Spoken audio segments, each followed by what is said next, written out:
Don't forget to check out and grab your copy of our 2 newly released books, Football: A Love Story and What Did Football Teach Me? These books feature over 100 stories from current and former coaches, players, executives, and entertainers from across the football landscape, describing what got them involved in the game, what they love about it, and what life lessons the game taught them. You can find your copy or order your copy from our website at footballgameplan.com/books.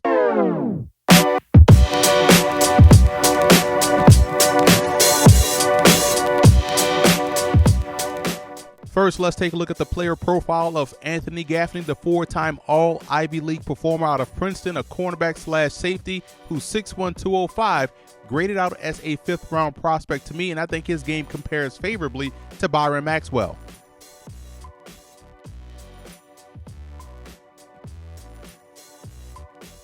One of the things I noticed about Gaffney's game is how physical he is as a cornerback, and although size is not a skill, Gaffney definitely uses his to his advantage by really mixing it up with the wide receiver. This ability allows him the opportunity to control, reroute, and ultimately separate the ball from the receiver with ease.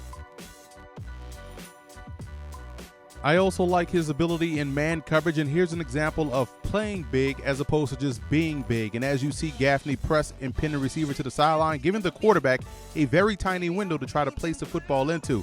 Now, obviously, this is in conjunction with good hands and good hips, which again highlights some of his good traits.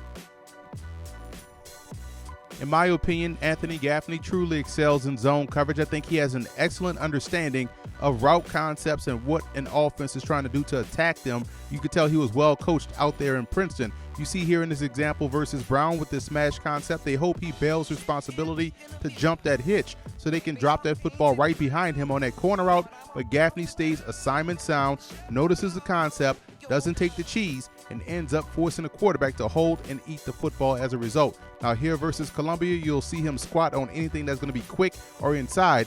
He goes to shrink the space between him and the safety to help his safety out and finds himself in great position to make the interception on a bad throw. This is an excellent job all around by Gaffney.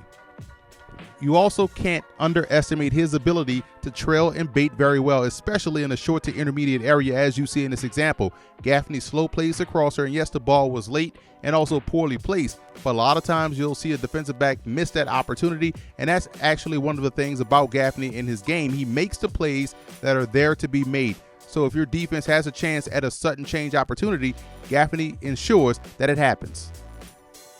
One of the areas of improvements in Gaffney's game that shows up on film is that at times he'll get caught looking in the backfield and give up the big play. You'll see it here versus Brown. I saw it live this past season versus Colgate and last year versus Dartmouth. You can say that this is a byproduct of being a ball hawk, but you can't allow this to happen in the NFL or it'll be a touchdown.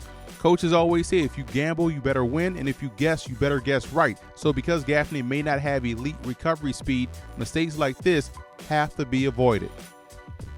So in conclusion, I do believe Anthony Gaffney out of Princeton is a very good prospect coming out of the Ivy League, a big corner that plays his size. I think he's better as a matchup zone type of a corner, a guy that can also play safety but has the ball skills that allow him to stick in the NFL for a very long time.